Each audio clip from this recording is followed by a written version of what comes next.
Hello everyone, so this is my presentation on loss update problem, DBMS. So what is loss update problem? So before understanding that, we have to understand what is concurrency.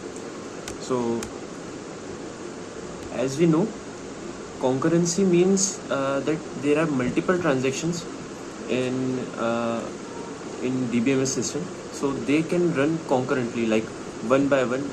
The transactions switch very fast, such that we feel like the multiple transactions are occurring simultaneously, but actually they switch so fast such that we feel like they are being run on the same time.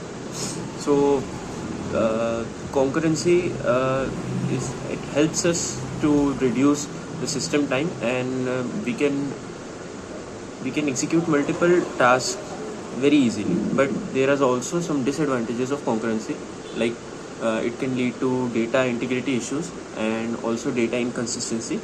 And how does it lead to data inconsistency? That is what we'll see in this presentation. So one major problem which concurrency leads to is lost update problem. So now let's see what is lost update problem. So lost update problem is like when one or more transaction read the same data. Okay, lost update problem is also known as write problem. When multiple transitions write on the same data, but the final effect is of the last transaction which writes on it.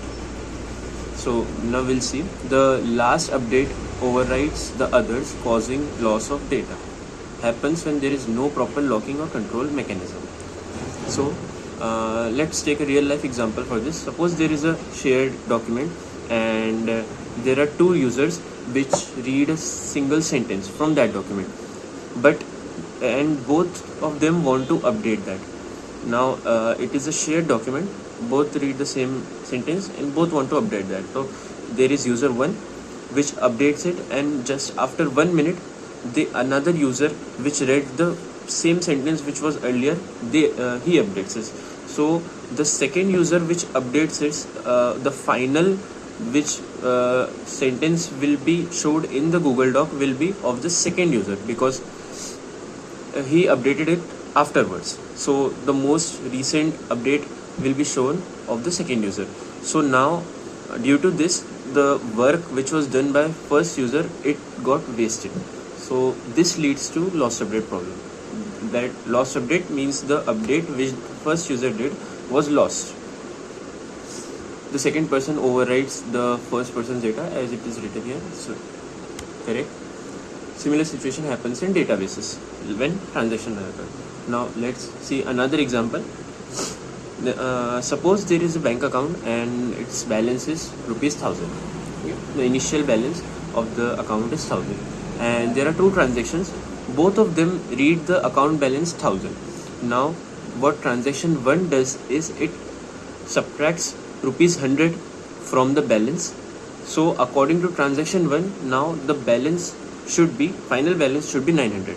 And transaction 2 also, which read the same balance, it subtracts 200 rupees from the balance, and according to transaction 2, the amount should be 800 in the balance. Now as we know, account balance was 1000, and when two times there were deductions, one time of 100 rupees and one time of 200 rupees, so ultimately final amount should be 700 rupees, because money cannot be generated from anywhere like this. If they both subtracted 300 rupees in all from the balance, then ultimate balance should be 700 rupees, but both of them read the same balance.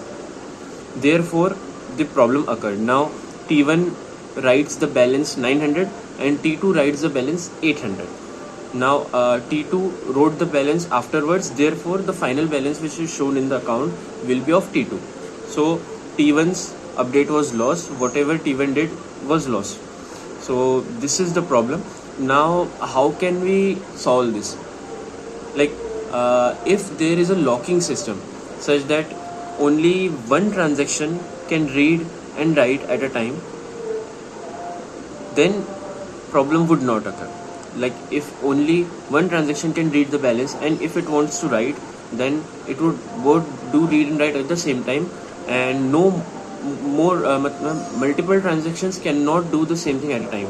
This is done using locking. So this is a solution that we can use locking, two-phase locking, use this. And also there are other solutions available, but the most used or the most popular solution is locking, that a segment is locked and only one transaction can use it at a time, and it will read and write at the same time, and then only another transaction will be allowed to read. So in when there will be proper locking, then this problem will not occur. So this was the solution to loss update problem. So conclusion is, it leads to inconsistent or incorrect data, but it is crucial to handle concurrency, as we want concurrency, but we also don't want such problems in our databases which lead to incorrect or inconsistent data, and we also want to maintain data integrity. So understanding and preventing these issues ensures data integrity in multi-user environment. Thank you so much. This was the presentation.